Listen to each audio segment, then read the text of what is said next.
This is the City of Urbana Human Relations Commission meeting, Tuesday, October 15th, 2024. Tom, could we have the roll call, please? Shalini Smith. Here. Peter Resnick. Here. Vahagan Shiflikan. Here. Jerry Fry. Here. Charles Davidson. Ann Panthen. Here. Thank you. Introduction of the new commissioner. I think, Carla, can you start us off on that? I sure can. Last night, Mr. Charles Davidson was approved to be appointed for the Human Relations Commission Board, and I will let him share a little bit about himself, how you came to the board, why you want to be on the board, that kind of stuff. But, you know, keep it nice and brief.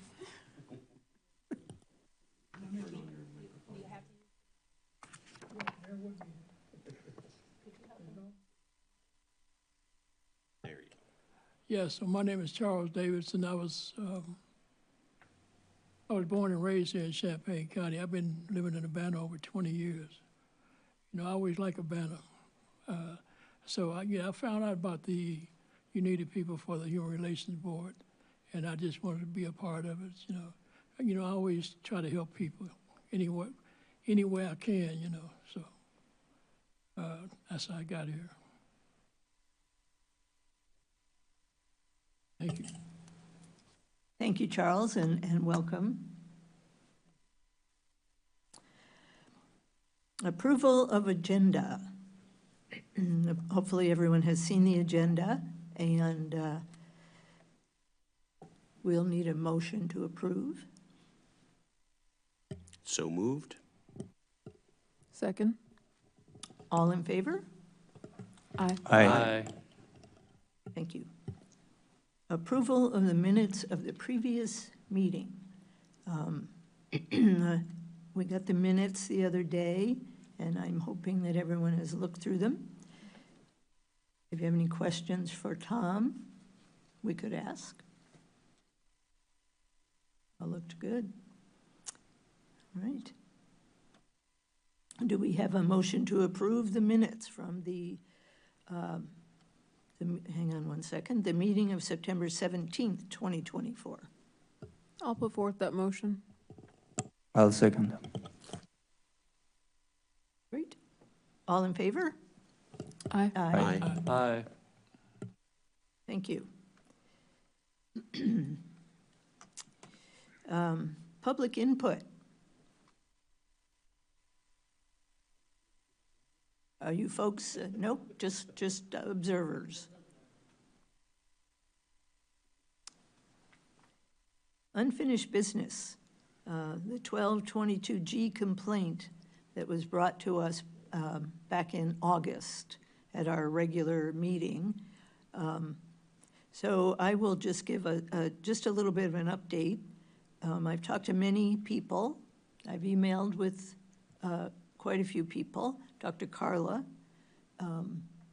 There's a couple of more bits of information I'd like to get, which I'll be able to get pretty quickly. I was hoping to have it done this month, but I don't.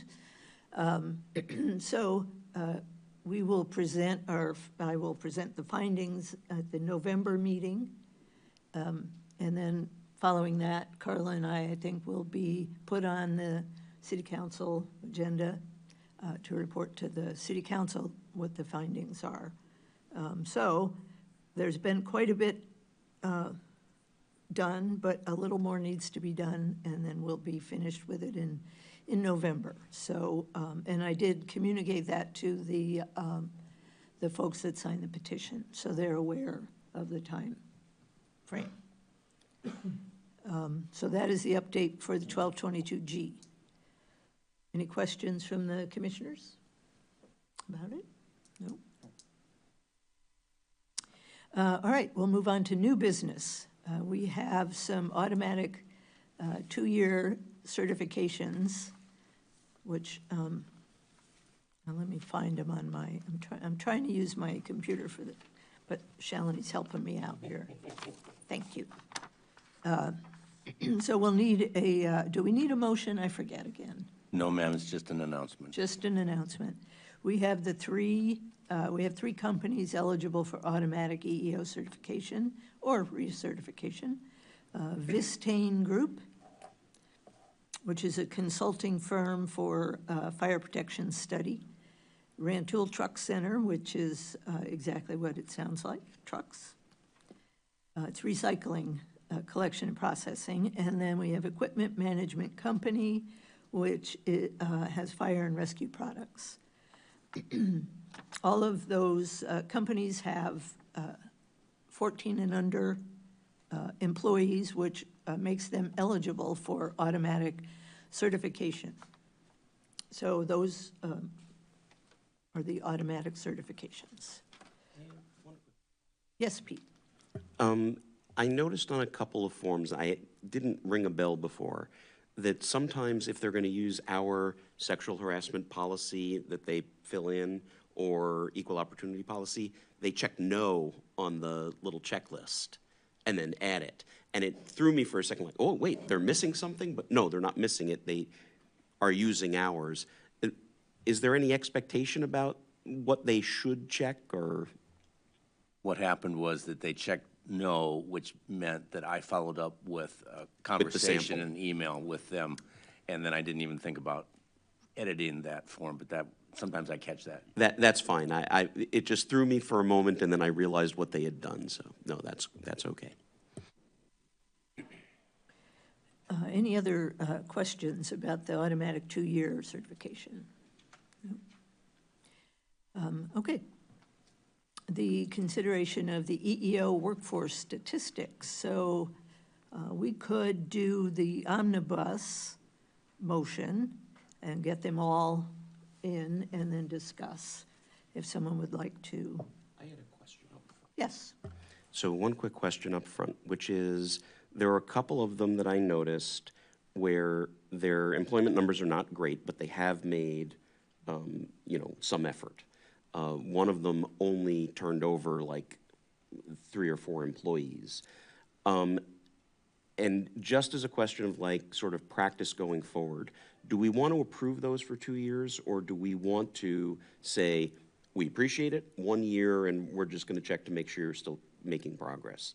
And I don't have a strong feeling one way or the other. It's just when I see some numbers which are like, 100 employees and 1 minority employee, and we say you are approved for 2 years, that seems odd, even if that 1 employee was because they were making good faith efforts. Yeah. So yeah. I just wanted to ask the question of the group before I made the motion, and I could be convinced either way.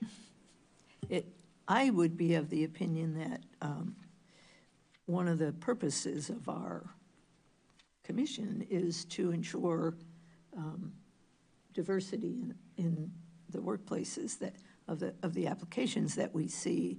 And if we just sort of give 2 years and 2 years and 2 years, I think we maybe are not putting the message out that we would like to put out. And so I would say we should do a 1 year and see how it goes next time. That would be my thought. Do you, anyone else have? I didn't know if I could speak. Of course you can speak. I would say if we're putting in practice that you're not going to give a company 2 years, even if they have been making progress, but the progress is not producing a diverse workforce, that you also put in place other metrics that you're going to look at. One of the things that I have been doing is I have been looking at the community, and the numbers that you get here, this is the entire community, but what I've done is I've extracted 14-year-olds out of it and 85 or 74 plus out of it, and then I've looked at their numbers that way. But right now, you're currently looking at the entire population. Yeah. So it's kind of sending a mixed message of you should diversify your workforce, but you're not looking at the actual workforce that's available. Yeah. So I just started running the numbers of what is the actual workforce that would actually be able to work, and then using their employment rate extracting that percentage out because those folks are working to see who's actually available for work. Right. And then I would say if you're going to be scrutinizing, I would scrutinize it further using some actual numbers. Okay. And you are providing those numbers in your, I have not. okay, I could. I've just been doing it on my own to see what the numbers are actually like, but I usually leave the decisions up to you guys. okay. But we could add that so that you're getting a true picture to help you with your decision-making. I think that would be very helpful, actually. I don't know, if you have a population of 100,000 and, did you say 85 and above? No, I would do 70, it stops at 74, so I was going 75 and above. Okay, But yeah, they give you the numbers for every 5 years of Okay. age. Yeah. So I just extracted what would a typical retirement age be? And okay, took those out, and then 14 and under, they're not working. yeah, okay. So it could really change Sometimes it does change the numbers Right. significantly. depending on what the community is like. So I would like to see that. I think that would be helpful to know the actual workforce chunk of people that they're recruiting from, even the 75-year-olds. So how far up the age group I would think, you like I me think to- that's plenty high. Where would you stop? I think 75 is, 75 is a good number to, okay. yeah. Okay. Do you think that'll help, Pete? Yeah, I mean, in this particular case, the two that struck me were Mid-Illinois Concrete and the one two above it, Engineering Resource Associates. And each of those cases, they did make some minority hires. It was good. Mid-Illinois Concrete made 1 out of 6. Is that a good number or a bad number? Those numbers are so small. They only hired 6 people. 1 of them was a minority. It's hard to tell whether they are accomplishing something. I mean, I take it as a good sign that, some, 15 or 18% of your hires were minority, but it's hard to tell what that means long-term and whether that's going to continue. Right. Like I said, I'm ambivalent about it. I would almost like to, do the 1 year, but instead of the normal letter we send, do a good job. We know that you've put these practices in place. We're glad to see it. We want to make sure it continues and it's looking good. So we're going to look at it again next year. But I don't know how to approach that, but that seems like a way to maybe encourage good behavior, but let us stay in the loop for at least a couple of years to make sure they're making good progress. I believe that's what we're doing, because I think you've asked that.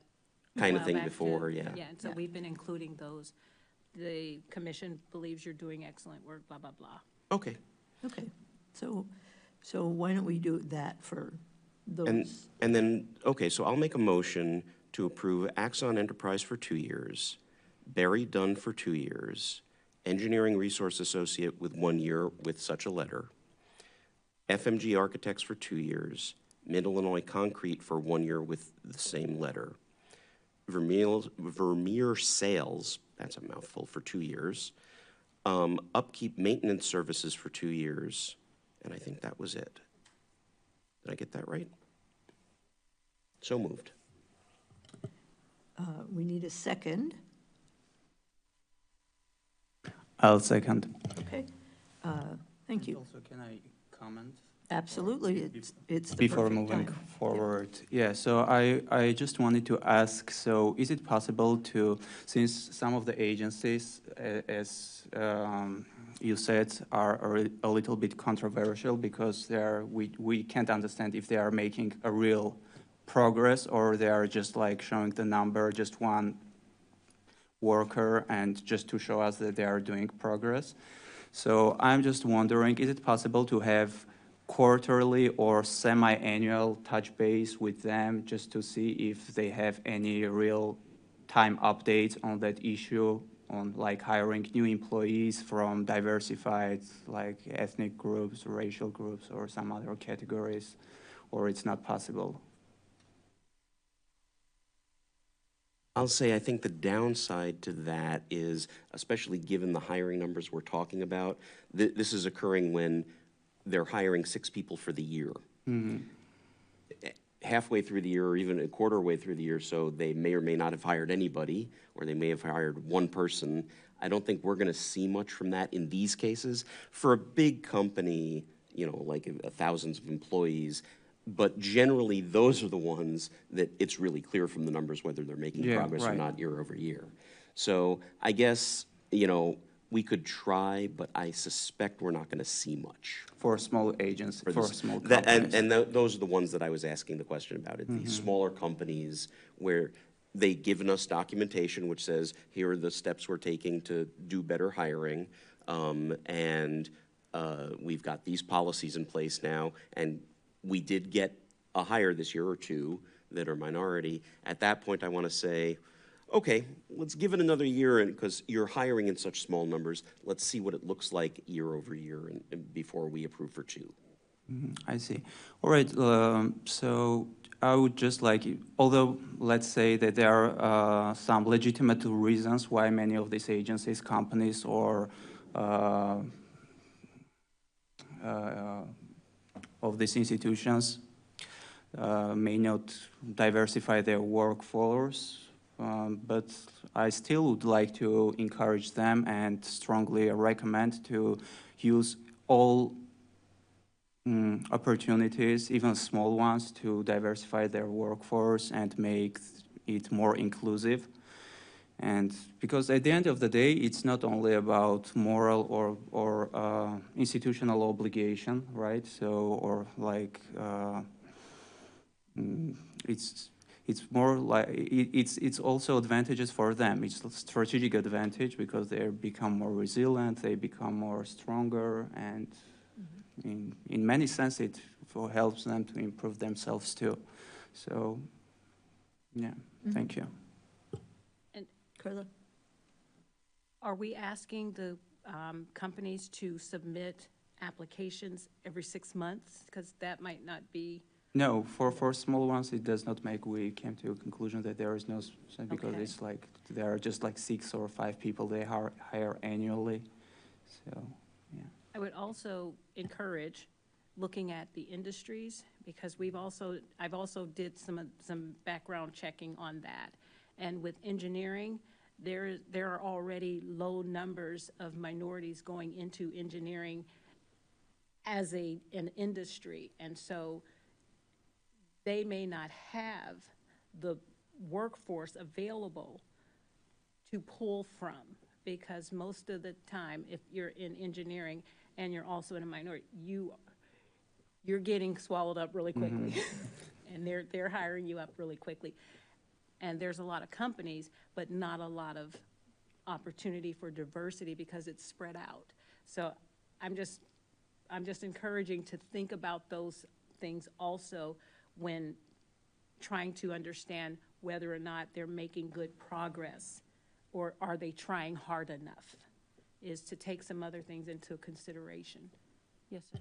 So one thing that I might suggest that might address Vahagan's concern here is if we go and give a letter that says, hey, you know, you got to do something here, this doesn't look good, so it's like the first time, it might be useful to us, because you're going to start getting that information presumably in between. You sent them a letter and said, please provide us with some information, some data.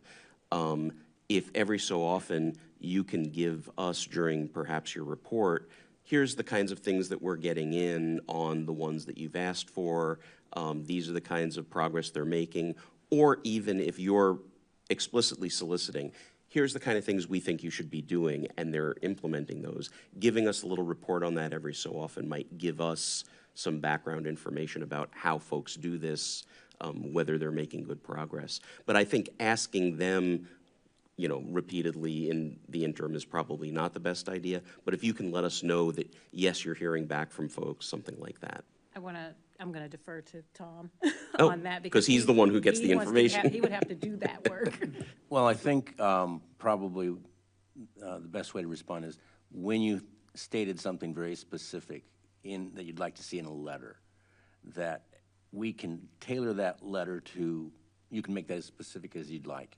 So, of course, we have the option, you've used the option to have sometimes a 6-month report because you're giving a 6-month provisional certificate or the year. And each time we ask for a provisional or give a provisional certificate, we're asking for, most of the time, a good faith efforts update. I would take a close look at those when you see those come in, because anyone who's going to be staying for a 3-year term is going to see the same company 2 or 3 times if they're continuing to do business with the city. And your own institutional memory will kick in after a while, and you're going to go, I've seen this company, I've seen their reports are strong, or the reports are mediocre, and I'm going through that. Sometimes, well, we're asking for instance, a year-long certificate. We're asking them to start sending those in 60 to 90 days ahead of time, so that if Carla and I, say we need to give them some extra feedback, or they're just going to be wasting the time, they're going to get a 6 month the next time if we don't get them a better report. And you've seen some of those really good, strong reports, Pete, and we've gotten to the point now where we're sending examples out to certain companies to say, you might want to try and tailor yours to your own company, but these are some really good things that are happening out there. And so you're able to set your expectations high over time on individual companies. And I think that's the way to go, is look at the industry, look at the company, look at the diversity that's in the community, and you'll start to see that you can build your own trends by getting the feedback you're asking for from these companies. And I think you make a really good point. If we've got a big company that we think we better be seeing something in 6 months of what you're doing, then we give them a 6-month certification, and that way we get it back quicker and start to see what progress they're making. And with a smaller company, it's probably not worth it anyway, so giving them a 1 year and seeing what happens after a year is probably sufficient. Yeah, thank you. And also I was thinking, I was just like thinking on another thing, such as providing additional incentives to organizations, companies, and agencies that are doing good faith effort. Some additional incentives or some kind of that promotes or helps them to be more motivated to not only just like, all right, so let's say we are doing progress and it will be automatically updated for 2 years, or some other things. There is nothing that comes to my mind, but we can think about that. I'm not sure in city contracting we can give incentives. That might be crossing a line. Put a thumbs up. But we can give them a thank you, At least. attaboy. Yeah, I don't think we can give them incentives. Yeah, we have to be careful of that. And I think the 2-year approval is an incentive for companies. I mean, they don't want to be filling this paperwork out every 6 months, so they want to do the right thing. And if we send them examples of a strong application, I think we're doing pretty good, so. And we've also had some companies, when we've sent that, or we've suggested, here's some things you should be looking at, they didn't realize they were doing things that we were asking for, and when we send the examples, it triggered, oh yeah, we were doing this or that, and then they would send that in. Sometimes it's just a lack of understanding of what we're asking for. Right. Another thing that might be useful is on the page that has who's your EEO contact, you can see the title there. And that'll tell you a lot about how that company sees itself. If they have an HR person who's working on this on a regular basis, we see that result. If they have a different title, that level of awareness may be somewhat different, and sometimes we're surprised in a positive way, and sometimes we're saying, how can we help them learn a little bit more about the expectations of the commission? Right. Okay, so for purposes of our discussion, the 1 year with a attaboy letter, and then, we'll visit you again in a year and see how it's going, that kind of kind of thing. Okay. Are there any more comments about or questions about the list of applicants? No? Okay. Is this just, this is not a roll call, is it? Not unless somebody asks for one, otherwise you can do a voice vote. Okay, all right. So all in favor of approving the EEO workforce statistics? Aye? Aye. Aye. Scheduling 2025 monthly meetings. Oh, We added that because we wanted to make sure that you guys had opportunity to have discussion and then vote on your schedule at the next meeting. Currently, we're meeting the third Tuesdays at 5:30, but we wanted to make sure you had an opportunity to discuss if someone needed a different day or was thinking about a different day, and if could people make that day, or if this is a day that, you know, you're settled on, then next meeting you can vote to have your schedule, and then we can get it on the calendar ASAP. okay. Okay, so Commissioners, does this particular day of the month and time work for everyone? Shalini? Yes, works perfectly for me. Works for me. Vahagan?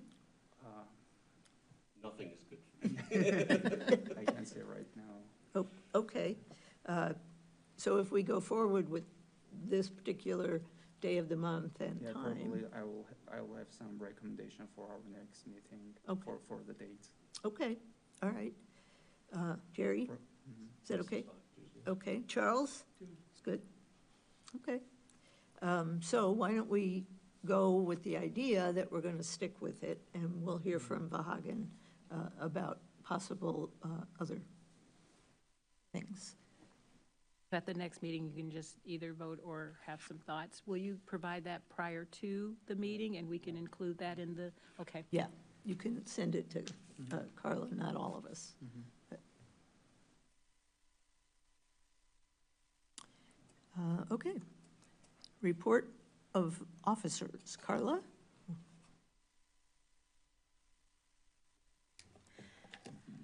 Okay.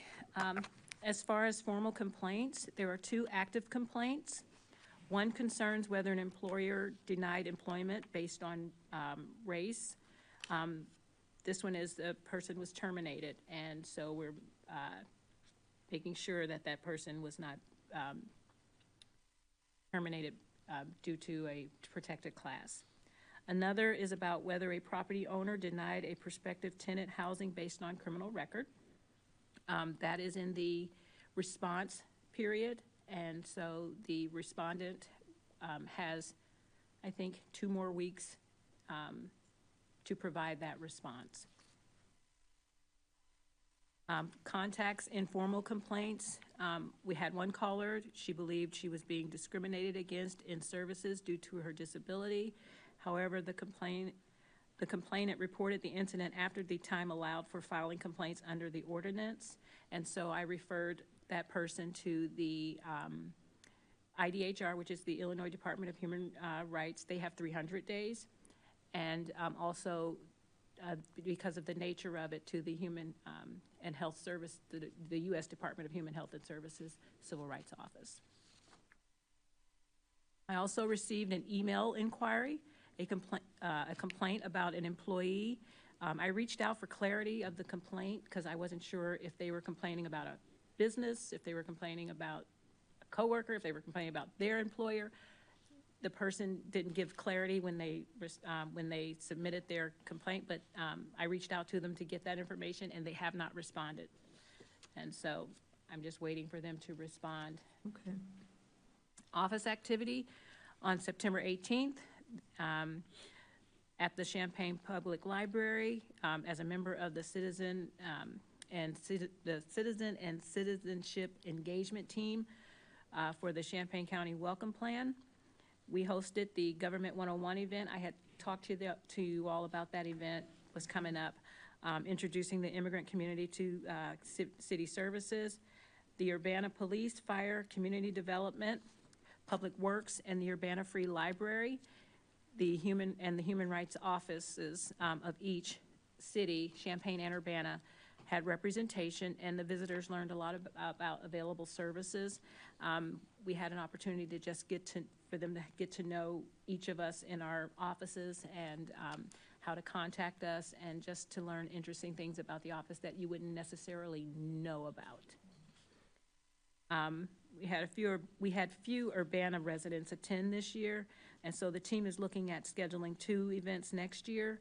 And this event was during Welcome Week, and so we're hoping to do 2 events next year, where one would be in Urbana and one would be in Champaign. I think the disadvantage for the Urbana residents was that it was in the, further west of where Urbana is situated, and so we didn't get very many Urbana residents, but we're hoping that if we're able to bring one in Urbana, that it would be more convenient for Urbana residents.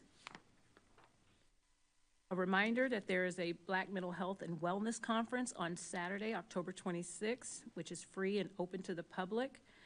If you want to attend, you must register. There is still room, but registrations will be cut off once the event reaches 150 participants. And I was at the Community Coalition meeting last week, and they said they were at 100 registrants, and so time is of the essence. A full breakfast and lunch will be served. And this event, it's not just for Black people to attend. This is to get education on Black mental health and wellness. And so everyone is encouraged to attend. I believe understanding is always a good opportunity for anyone to learn. And that is the end of my report. Okay, thank you.